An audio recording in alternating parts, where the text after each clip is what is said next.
유럽연합에서 사업을 하는 룰이 아예 판이 바뀌었어요. 지금까지 통했던 방식은 이제 더 이상 통하지 않습니다. 자, 오늘 이 거대한 변화의 파도를 어떻게 넘을 수 있을지 그 명확한 해법을 한번 찾아보죠. 네, 바로 이 한 문장이 모든 걸 말해줍니다. EU 시장의 생각이 완전히 바뀌었다는 거죠. 이제 중요한 건 최종 결과물만이 아니라 그 물건을 만들어내는 모든 과정, 그 자체가 되었습니다. 이게요, 이제 더 이상 남의 얘기가 아닙니다. 바로 여러분 회사의 생존이 걸린 아주 직접적인 질문이에요. 과연 무엇을 증명해야 할까요? 오늘 우리가 살펴볼 내용은 이렇습니다. 먼저 EU의 새로운 게임 규칙이 뭔지 보고 우리 기업들한테는 어떤 리스크가 있는지, 그리고 업종별로 어떻게 이길 수 있는지 그 승리 전략을 알아볼 거예요. 마지막으로 승자들의 공통점과 미래 시장을 잡는 법까지 깔끔하게 정리해 드릴게요. 자, 그럼 첫 번째 이야기부터 시작해 볼까요? EU의 새로운 게임 규칙, 바로 이 CSDDD. 우리말로는 기업 지속 가능성 실사 지침이라고 하는데요. 이게 어떻게 비즈니스의 판을 완전히 뒤집어 놨는지부터 한번 살펴보겠습니다. 이 표를 보시면 그 변화가 한눈에 들어오죠. 그러니까 예전에는요, 그냥 물건만 잘 만들어서 싸게 팔면 끝이었어요. 근데 이제는 그 물건을 만드는 전 과정, 그러니까 저기 원자재 캐는 것부터 조립하는 마지막 순간까지 거기서 생기는 인권 문제, 환경 문제, 이걸 전부 다 관리하고 직령까지 해야 하는 시대가 된 거예요. 책임의 범위가, 이건 뭐 폭발적으로 늘어난 거죠. 아니, 근데 이 새로운 규칙이 왜 유독 한국의 주력 산업에 치명적일 수 있다는 걸까요? 다음 장에서 그 이유를 명확히 알아볼게요.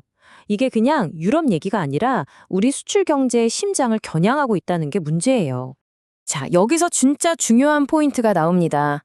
EU 고객사들이 볼 때 한국의 배터리, 전자, 자동차 회사는 그냥 부품 납품하는 그런 회사가 아니라는 거예요. 오히려 공급망 전체를 쥐고 흔들 수 있는 그런 핵심 파트너로 본다는 거죠. 그리고 당연히 그만큼의 책임을 요구하고 있는 거고요. 자, 그럼 이제부터가 중요하죠? 이 위기를 어떻게 기회로 바꿀 수 있을까?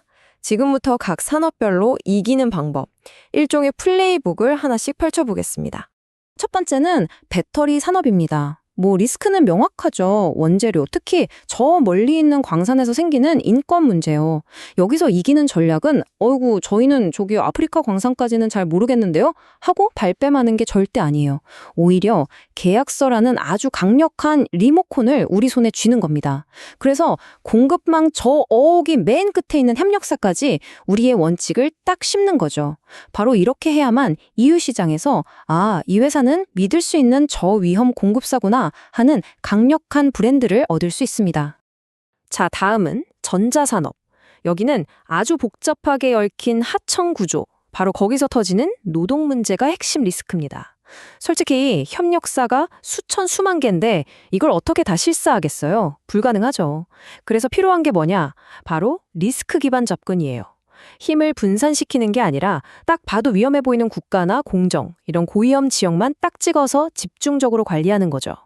한 걸음 더 나아가서 아예 처음부터 새로운 공급사를 고를 때 당신들 CSDD 준수할 능력이 있습니까? 이걸 거래 조건으로 딱 거는 거예요. 그러면 나중에 EU 바이어들이 공급망을 싹 정리할 때 우리를 제일 먼저 찾게 될 겁니다. 마지막으로 자동차 산업을 볼까요? 여긴 3차, 4차, 그 너머까지 진짜 거미줄처럼 얽힌 공급망이 가장 큰 숙제입니다. 이 엄청난 걸 대체 어떻게 관리하라는 걸까요? 해법은요? 협력사 하나하나를 보는 게 아니라 부품 그룹별로 클러스터로 묶어서 통으로 관리하는 겁니다.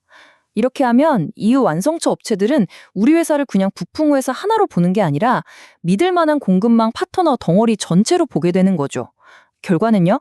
당연히 신차 개발 같은 중요한 프로젝트에 우리를 가장 먼저 끼워주게 되는 겁니다.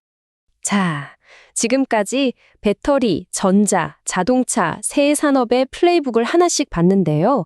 가만히 보면 여기에 공통적으로 적용되는 핵심 원칙이 있어요. 바로 승자들의 성공 DNA라고 할 수 있겠죠? 그걸 한번 뽑아보겠습니다.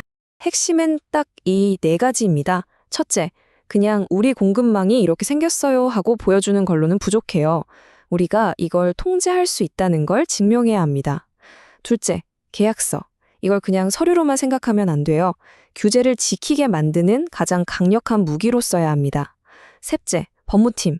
문제 터지고 나서 수습하는 팀이 아니라 문제가 터지기 전에 책임은 여기까지 하고 미리 선을 긋고 구조를 짜놔야 합니다. 그리고 마지막으로 제일 중요한 거, 이 모든 리스크를 이사회 레벨에서, 그러니까 투자나 M&A 같은 아주 중요한 결정을 할 때 핵심 변수로 넣고 생각해야 한다는 겁니다. 자, 이제 거의 다 왔습니다. 마지막 장인데요. 그럼 이 모든 노력을 왜 해야 하느냐? 최종 목표가 뭐냐? 단순히 규제를 피하는 게 아니에요. EU 시장에서 저 회사 아니면 안 된다는 대체 불가능한 파트너가 되는 겁니다. 바로 이 숫자, 2026년입니다. 이 숫자는 꼭 기억하셔야 합니다. 이 새로운 게임의 룰이 본격적으로 시작되는 해거든요. 정말 시간이 얼마 안 남았어요. 분석 자료가 말하는 최종 결론은 아주 명확합니다. 2020년 이후에 살아남는 기업, 즉 승자가 될 조건은 바로 이 세 가지예요. 첫째, 우리 공급망에 어떤 위험이 있는지 정확하게 아는 것. 둘째, 그 위험을 계약서로 확실하게 통제하는 것. 그리고 셋째, 우리가 이렇게 노력했다는 모든 과정을 데이터로 똑부러지게 증명하는 것. 이 세 가지 능력이 있느냐 없느냐가 바로 미래의 경쟁력을 결정하게 될 겁니다. 자, 이제 선택의 시간입니다. 이 거대한 변화의 파도에 그냥 휩쓸려 사라질 것인가? 아니면 이 파도를 멋지게 타고 넘어서 누구도 대체할 수 없는 미래의 파트너가 될 것인가? 여러분, 여러분의 회사는 어떤 길을 선택하시겠습니까?